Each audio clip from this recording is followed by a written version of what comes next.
Bonjour tout le monde, cette nouvelle vidéo pour vous présenter les évolutions apportées par Silae pour la gestion de l'acquisition des congés payés en cas de maladie non professionnelle. Dans cet exemple, nous allons vous montrer le traitement opéré par le programme pour le cas d'un salarié absent partiellement sur le mois pour maladie non professionnelle et pour lequel les dispositions de la convention collective en termes d'assimilation de la maladie à temps de travail effectif sont plus favorables que celles prévues par notre nouvelle loi DADU.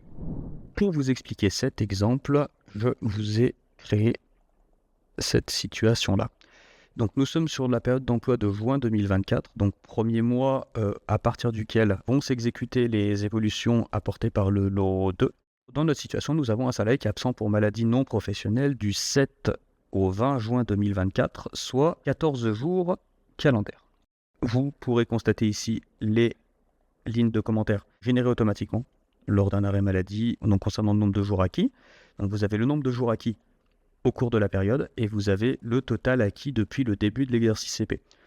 En l'occurrence ici, on calcule 1,17 et vous obtenez le même chiffre des deux côtés pour une raison assez simple, c'est que nous sommes sur le premier mois de l'exercice de congé payé. Donc le total depuis le début de l'exercice est forcément égal à l'acquisition du mois en cours.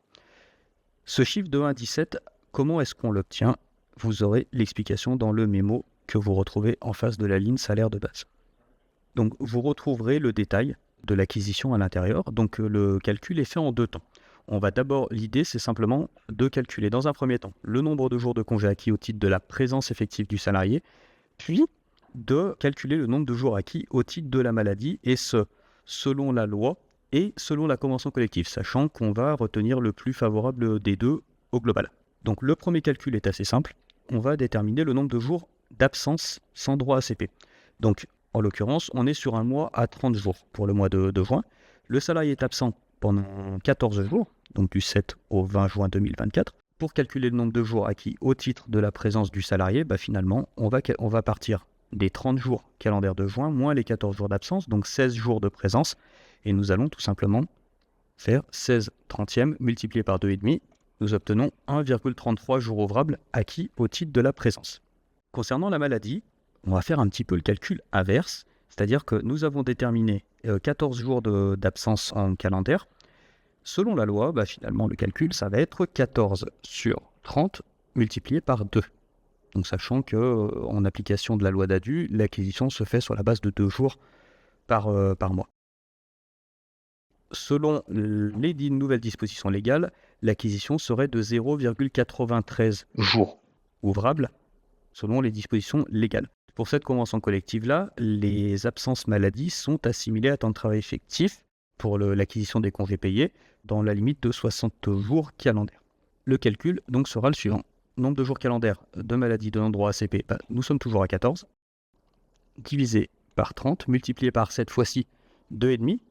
Donc, quand on est dans une situation conventionnelle avec une absence qui est assimilée à temps de travail effectif, on n'applique pas la règle de l'acquisition de 2 jours par mois, mais bien la règle d'acquisition normale, donc 2,5, ce qui nous donne en pratique une acquisition de 1,17 jours selon la convention collective. C'est le chiffre que nous retrouvons ici.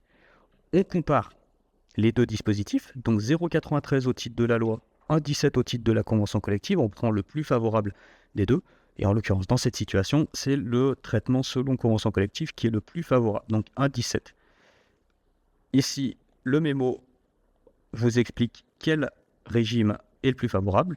Vous avez une petite explication là-dessus. Application des principes de faveur, 1,17 jours acquis, CCN plus favorable sur l'ensemble de l'exercice congé payé, ce qui fait qu'en pratique, le compteur de congé payé du salarié sera alimenté ce mois-ci sur la base de 1,33 jours au titre de la présence, plus 1,17 au titre de la convention collective, ce qui nous donne un total de, finalement, de 2 jours et demi, ce qui correspond à une acquisition normale pour un mois sans absence.